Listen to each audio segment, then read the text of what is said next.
friends, welcome in my class. Today I am teaching you GST about income and expenses and asset also. Okay, this is format for income and expense. Now see, this is transaction about income and expenses. Transaction is what? From the following service related transaction pass necessary journal entry in the book of Shreya Trading of Ahmedabad. Okay, this is transaction about Ahmedabad. Applicable GST to Shreya Trading are CGST 2.5%, SGST 2.5% and IGST 5%. Okay.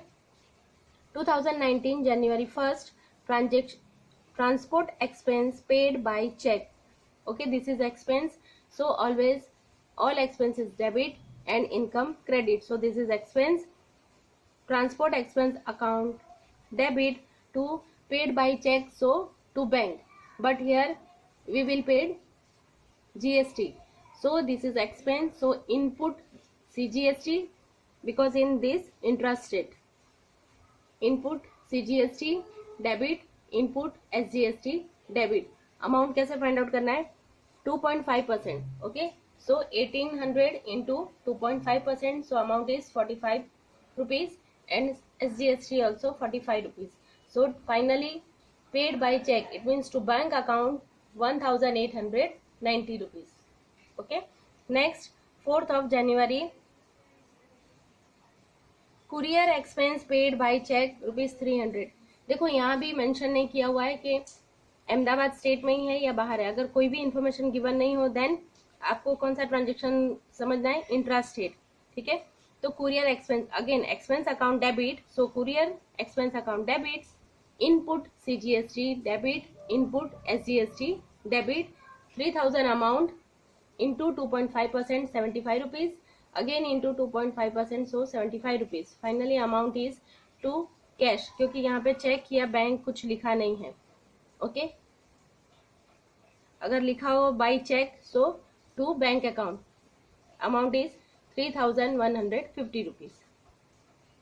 Next transaction, rent received by cheque ₹5000.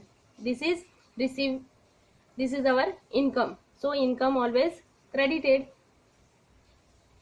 Okay, so we will receive by check, so bank account debit to rent received account credit to output GST and output CGST.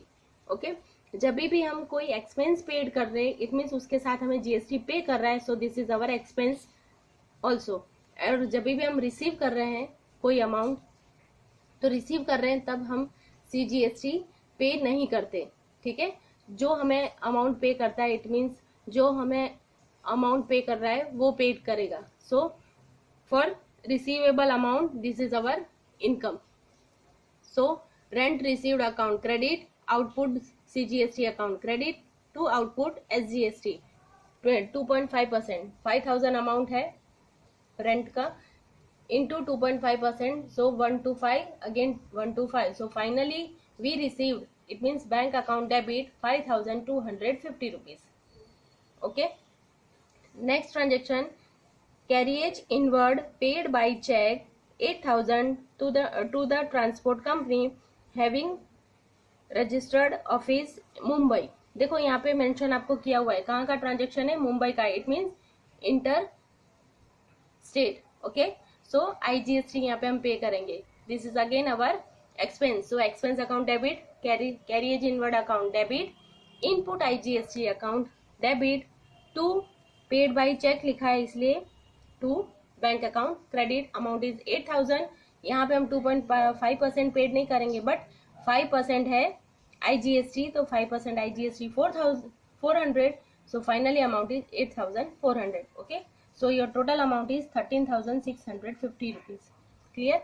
समझ में आ गया? जब भी expense paid कर रहे हैं तो इनपुट CGST, क्योंकि वो भी हमारा एक्सपेंस है, और जब भी इनकम रिसीव कर रहे हैं तो output CGST.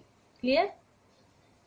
Okay friends, same step for furniture. जब भी आप फर्नीचर परचेज करोगे, तो फर्नीचर परचेज करते हो तो furniture is coming in our business. So furniture account debit to paid by cheque और कैश अकाउंट क्रेडिट. तो जब भी हम एसेट परचेज करेंगे तो इनपुट CGST और जब भी हम एसेट सेल करते हैं तो आउटपुट सीजीएसटी। सिंपली बिजनेस में जो भी इनकमिंग है तो उसके साथ सीजीएसटी भी और एसजीएसटी मतलब जीएसटी हमें पेड करना है। और अगर इनकम हम रिसीव कर रहे हैं ओके या फिर गुड सोल्ड कर रहे हैं तो जीएसटी हमें पेड नहीं करना है। ओके फ्रेंड्स, आई थिंक आपको समझ में आ गया होगा। Bye and have a nice day.